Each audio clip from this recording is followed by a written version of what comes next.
मोनसेयानो दं बेवहाय जोंहा दिनै माखासे नेमखान्थि बादियै जि बर' माहारि फरायसा आफादनि संबिधानखौ जाय बिथांमोनहा सिफायदोंमोन जाय संबिधानखौ बिथांमोनहा सनमान होआखै बिथांमोनखौ बनसुनिफ्राय जों एक्सपेल खालामनाय जादों आरो गिबियावनो बिनि मेन कनस्पिरेसिया जाहैबाय जोंहा दिनै बनसुनिनो बै समनिनो एडभाइजार मनन्जय दैमारी बिथाङा सासे फालांगि खालामो आरो बिथांनि माखासे जि कनस्पिरेसि बिथांनि जि माखासे इलिगेल भाबै जि बनसुखौ माखासे इलिगेल एक्टिभिटिसाव जि माने बेनार हिसाबै लादोंमोन बेनि एगेन्स्टआव जों स्टेन्ड जादों आरो बेखायनो बिथांखौ जों एक्सपेल खालामनायाव बिथाङा माखासे डिस्ट्रिक्टनि मानसि आरो खैजोन इनएक्टिभ मानसिफोरखौ लानानै जोंनि एगेन्स्टआव ग्रुपिजम खालामदों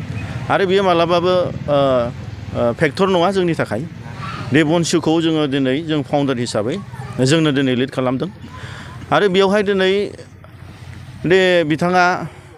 खुनु आफाद सालायफेराखै आरो खुनु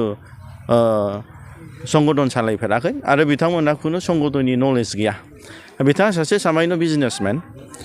आरो बिथाङा दिनै जे गावनि बेक्ति सार्थनि थाखाय दिनै जोंनि एगेन्स्टआव माने माखासे खामानि मावबाय थादों आरो बेवहाय दिनै जों सिन्था खालामनांगोन जाय बिथाङा दिनै बे बनसुनि आफादगिरि होननानै सिनायथि लादों जाय ब्रिटेन इस्लारि बिथाङाथ' सासे डिस्ट्रिक्टनि प्रेसिडेन्टसोमोन बिथांखौ जोंनो लाबोनानै दोनफैदों गोदाव सोराव जेनेबा थानायखाय साख्रि दिनै खामानि मावथों होननानै दा खोथाया जाहैबाय जोंहा दिनै मोनसे संगठनावहाय बायचान्स प्रेसिडेन्टआ टेकनिकेलि लोमजायोबा माबायोब्ला बेवहाय भाइस प्रेसिडेन्टफोर दं एबा सोरबा जेनेरेल सेक्रेटारिया उसुबिदा जादोंब्ला बेयाव एसिस्टेन्ट जेनेरेल सेक्रेटारि दं बेखौ माने इनचार्ज हिसाबै बा माबा मोनसे दायथ' होनायनि मोनसे माबा फैयो आफाद हिसाबै जोंहा नेम निथि दं संबिधान हिसाबै नाथाय सासे सोरबा डिस्ट्रिक्टनि प्रेसिडेन्टआ सेन्ट्रेलनि प्रेसिडेन्ट सोरबा सासे डिस्ट्रिक्टनि मेम्बारा गाहाय नेहाथारि लानाय बे खुनु फरजायै खुनु प्रिथिबियाव मोनसे नेम गैया बेफोर गासिबो माने आफादनि नलेज गैयैनि बे मोनसे बिसिनि माने साननाय आरो बेफोर जिनिसखौ बेफोरो खुनुदिन जोंनि बनसुखौ फेक्टर खालामनो हायाखै बे गासिबो गावसिनि पार्सनेल इन्टारेस्टनि थाखाय बर' हारिनि ग्रेटार इन्टारेस्टनि थाखाय नङा आरो बिनि मेन कनस्पिरेसियानो जाहैबाय मनन्जय दैमारी बनसुखौ गावनि बेक्ति सार्थनि थाखाय बाहायनो सानदोंमोन नाथाय बनसुखौ जों जेब्लानासिम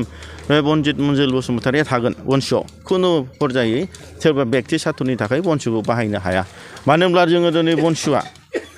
गोबां जोंनि मेलेमजिबि बुद्धिजिबि आरो बारग' बिग्रायारि बिथांमोननिफ्राय जों आशीर्बाद लानानैसो जों दाजानाय आरो मुंख्लंफोरनि